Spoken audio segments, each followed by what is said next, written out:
ఓర్చుకో అమ్మా, ఓర్చుకో.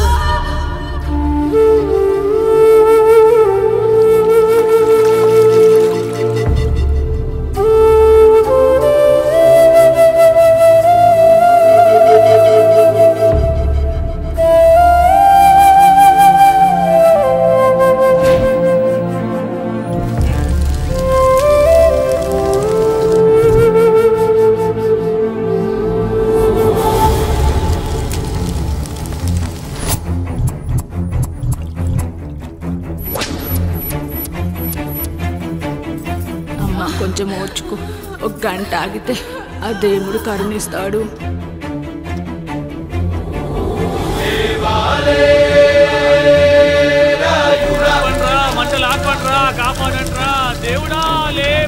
ఆయన లేవాలి, ఈ మంటలు ఆరాలి. నీ కంటిలోని ఒక్క పొట్టు ఈ మంటల మీద పడినా ఈ ఊరే కన్నీరు పెడుతుంది.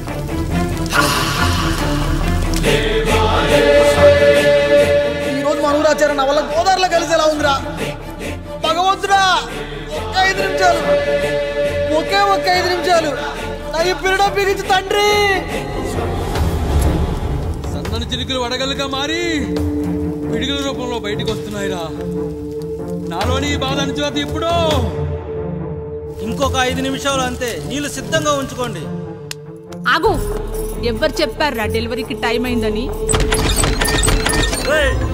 ఆ దేవుడు నిద్ర లేచే వరకు ఈ ఊరు ఒత్త కూడా పోసుకోదు. ఇంకా 5 నిమిషాలు లేట్ అయితే ఆవిడ పేరు ముందు లేట్ పడుతుంది. అది చచ్చినా ఆ బిడ్డ వచ్చినా ఆ దేవుడు మంచం దిగి నేల మీద పడ్డాకే నీ కత్తి దాని ఒంట్లో దిగాలి. శభాష్ రా సమ్రా.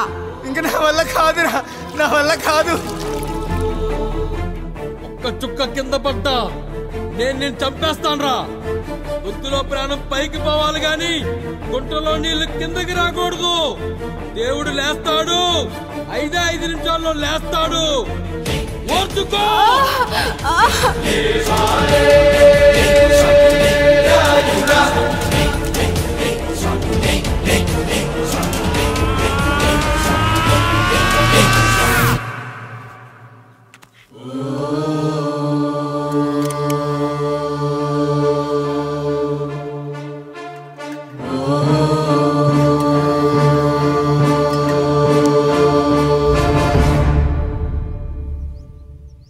రాయుడు గారు నిద్ర లేచారు.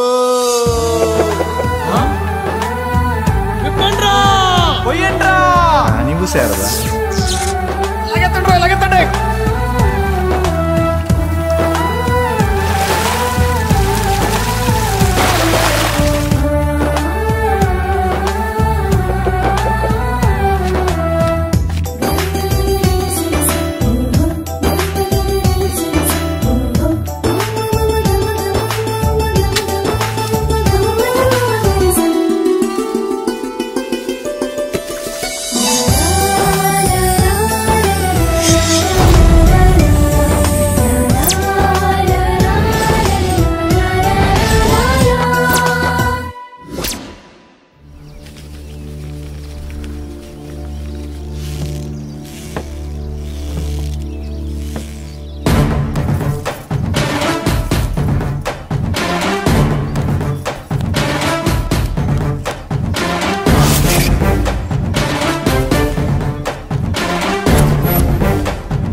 నమస్కారం అయ్యా.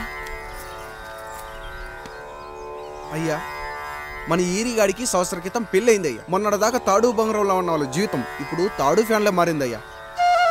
తన భర్తకి తల్లిదండ్రులు ఎక్కువయ్యారయ్యా. కట్టుకున్న భార్యకి చీర కొనడం కంటే అమ్మా నాన్నలకు మాత్రం మందులు కొనటమే తన సంతోషం. పొద్దున లేచిన దగ్గర నుంచి తల్లిదండ్రుల పనులు పెళ్ళ ముద్దు ముచ్చట తీర్చట్లేదని తల్లిదండ్రులను వృద్ధాశ్రమంలో చేరిస్తే తను తన భర్త సంతోషంగా ఉంటామని వీరిగాడి భార్య సావిత్రి రచ్చబండి ఫిర్యాదు చేసిందయ్యా.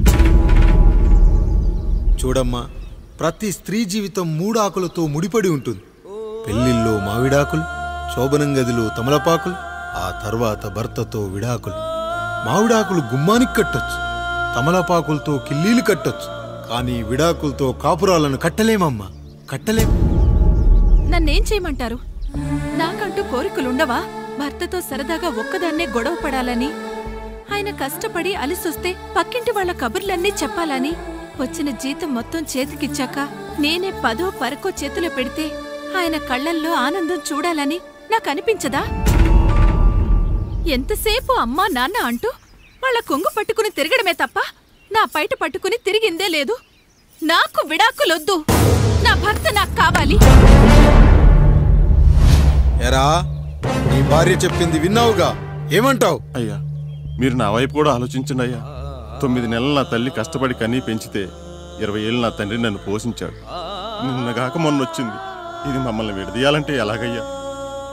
నాకు నా పిల్లం కంటే నా తల్లిదండ్రులు ఎక్కువయ్యా. మరి పెళ్ళెందుకు చేసుకున్నావురా? అక్కుల్లో పనికెళ్తుంటే అక్కడ మెస్ భోజనం పడట్లేదయ్యా. ఇల్లామంటే పని మనిషి అనుకుంటున్నావారా? అసలేమనుకుంటున్నావురా? ఆడదంటే నీకంటే చిన్నదవుతే నా తప్పు నేను తెలుసుకున్నానయ్యా. నా తల్లిదండ్రులు నేను వదిలేస్తానయ్యా. నా పిల్లాన్ని నాకు ఇప్పించున్నాయ్యా. నువ్వు తప్పు మీద తప్పు చేస్తున్నావు. నీ భార్యను తిరిగి ఏలుకోవడానికి నీకు హక్కు లేదు. ఈ రాయుడు తీర్పిస్తున్నాడు. ఈ ఈరిగాడు మాత్రం తమ తల్లిదండ్రులతో ఉండాలి, కానీ ఈవిడకు మాత్రం భర్త కావాలి. ఈమెకు అభ్యంతరం లేకపోతే నేను పెళ్లి చేసుకుంటాను.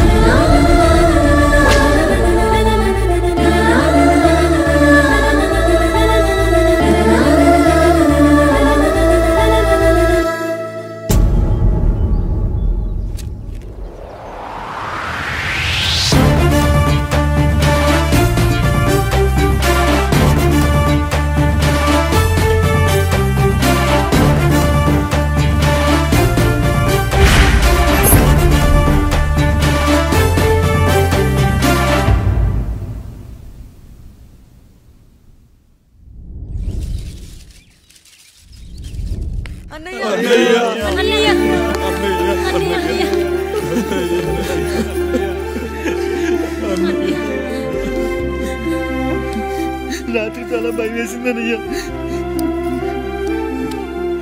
ఇప్పుడు మమ్మల్ని వదిలి వెళ్ళకన్నయ్యా. రాత్రే కదరా మనం అందరం కలిసి పడుకున్నాం. ఎప్పుడో రాత్రి చూసామన్నయ్యా. నిన్ను చూడకుండా ఒక్క అరగంట కూడా ఉండలేకపోతున్నా. నిన్ను చూసి చాలా రోజులైనట్టుంది అన్నయ్య. రాత్రంతా ఎక్కడికి వెళ్ళావన్నయ్యా? అసలు ఎక్కడికి వెళ్ళారండి? ఇంట్లో దోమలు కుడుతున్నాయని అలా పక్కనే ఉన్న గడ్డివాం దగ్గర పడుకున్నా. మన రత్తాలు వాళ్ళ ఆయన ఊళ్ళో లేడంది. సరే అని తను తోడుగా తీసుకెళ్ళా.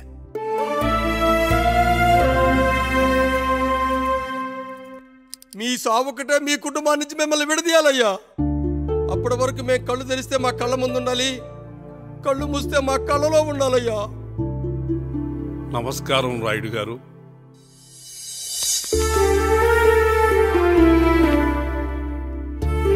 నమస్తే. ఏం జడ్జి గారు ఎప్పుడొచ్చారు? ఇప్పుడే.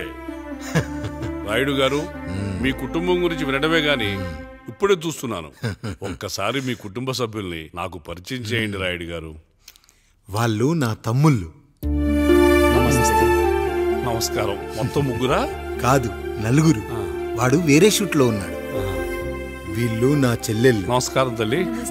వీళ్ళు నా భార్యలు. నమస్కారం అమ్మా. వీళ్ళు నా బంధువులు.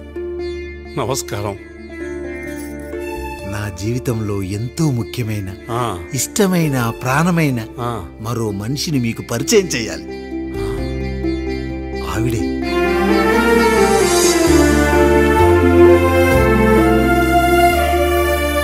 నమస్తే తల్లి. ఆవిడ మా పని మనిషి. తను వాళ్ళ అమ్మాయి. నాకు కూతురు లాంటిదే.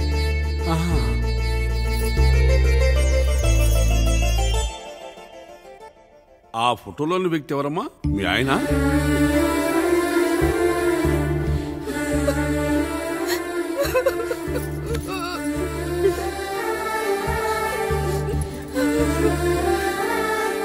చనిపోయారా?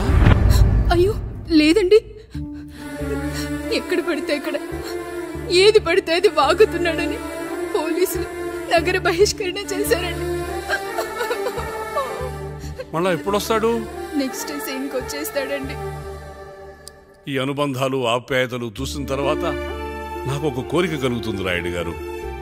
మీరు కాదనరనే ధైర్యంతో అడుగుతున్నాను. అడగండి. నాకు ఒక్కతే కూతురు. ఆమెను మీ కుటుంబంలో సభ్యురాలుగా చేసుకుంటారని. తప్పకుండా. నా భార్యలకు అభ్యంతరం లేకపోతే తనను నేను పెళ్లి చేసుకుంటా.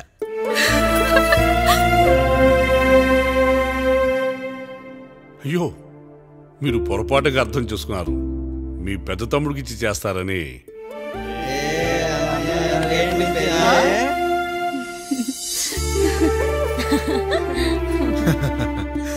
తప్పకుండా తప్పకుండా ఒక మంచి రోజు చూసుకొని మీ ఇంటికి అమ్మాయిని చూసుకోవడానికి వస్తాం. ధన్యుణ్ణి రాయుడు గారు, ధన్యుణ్ణి. రండి రండి రాయుడు గారు, మీలాంటి పెద్దలు మా ఇంటికి వచ్చి మా అమ్మాయిని మీ కోడలుగా చేసుకోవటం. ఇంకా రాయుడు గారు ఏంటి బావగారు, బావగారు అని పిలవండి. సంతోషం. రండమ్మా. త్వరగా అమ్మాయిని పిలిపించండి. మా వాడు అసలే ఆగలేకపోతున్నాడు. మా వాడు చిన్నప్పటి నుంచి అంతేనండి. కక్కొచ్చినా ఏమొచ్చినా ఆపుకోలేడు. త్వరగా మీ అమ్మాయిని పిలిపిస్తే ఆ కళ్యాణం ఏదో చేసేద్దాం. అమ్మా జయమాలిని, అమ్మాయిని చూసురా.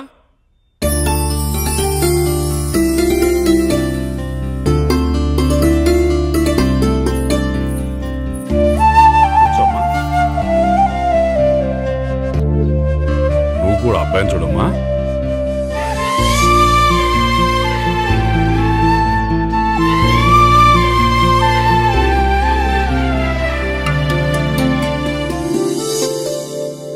మా అమ్మాయి అని చెప్పుకోవడం కాదు కానీ అసలు ఈ కాలపిల్ల కాదు బావగారు.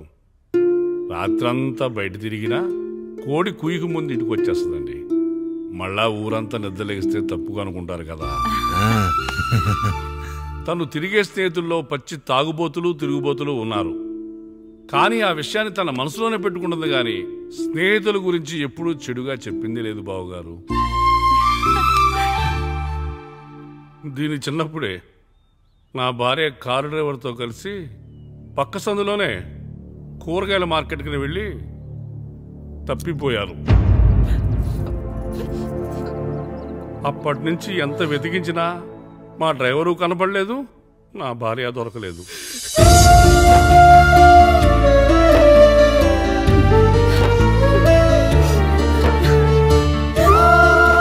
అమ్మ నాకు చాలా ప్రేమ పంచింది నాన్న, అది ఊరంతా పంచుతానంటుంది నా బిడ్డ. నేను కాదనలేదు. అలాంటి నా కూతురు ఇవాళ మీ కోడలవటం నిజంగా నా అదృష్టం బావగారు. ఈ రోజు నుంచి మీ అమ్మాయి మా ఇంటి బిడ్డ. అమ్మాయి నచ్చిందా బాబు? నచ్చిందా?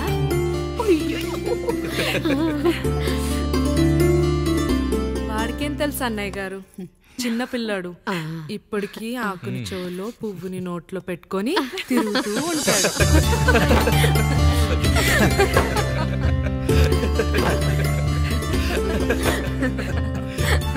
ఇకంత శుభం అన్నమాట. ఇక తాంబూలవి మార్చుకుందాం. ఒక నిమిషం ఆగి, నేను చెప్పేది ఒకసారి నా మాట నేను ఒక్క క్షణం కూడా ఉండను. ప్లీజ్.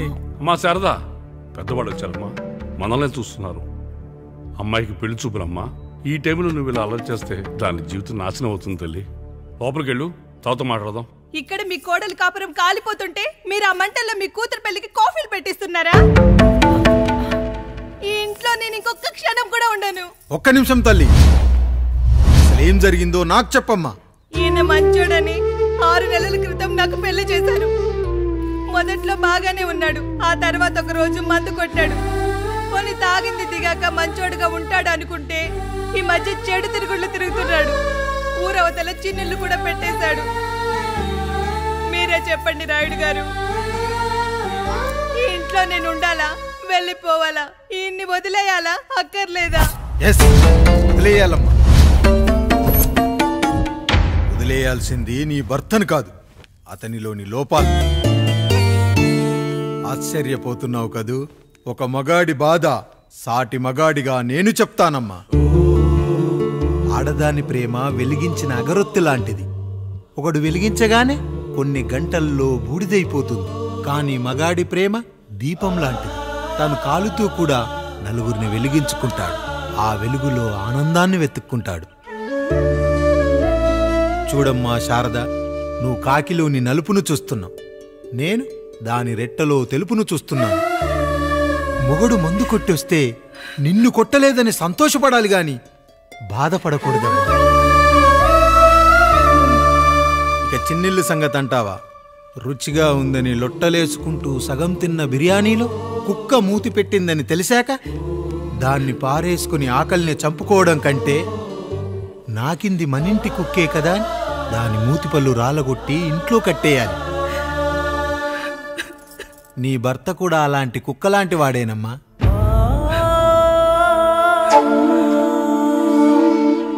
ఆడదానికి వయసొచ్చాక 3 ముళ్ళేసుకొని 90 ఏళ్ల జీవితం గురించి కలలు కంటుంది.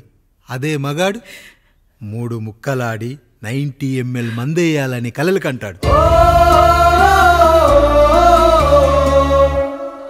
హౌస్లోనికి హౌస్ కీపింగ్కి తేడా తెలియని అమాయకపు జాతి అమ్మా మా మగజాతి. పండగ పూట తినే పాయసం రుచి గురించి మీకు తెలిసి ఉండొచ్చు. కానీ గర్లం కంటే చేదుగా ఉన్న బ్రాందీని కక్కలేక మింగలేక తాగే ఆ బాధ ఒక్క మగాళ్లకు మాత్రమే తెలుస్తుంది. కష్టాల్లో ఓదార్చిన మందును సుఖాల్లో మర్చిపోకూడదని తాగడమే కాని మాకు మాత్రం తాగాలని ఆశుంటుందా తల్లి? చివరిగా ఒక్క మాట, కష్టాలు పొంగల్లో మిరియాల్లా మనకే వస్తాయి, కానీ సంతోషాలు ఉప్మాలో జీడిపప్పులా పక్కనోడుతో ఉంటాయి.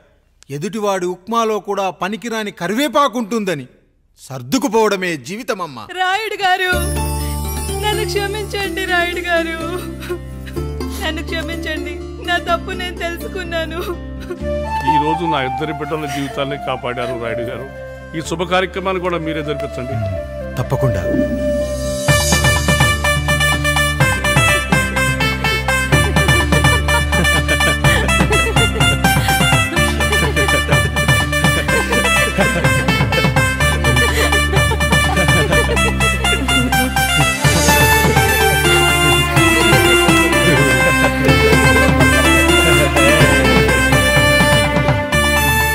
రాముడు, పండు, మీరు దీవించండి. మేము దీవించండి.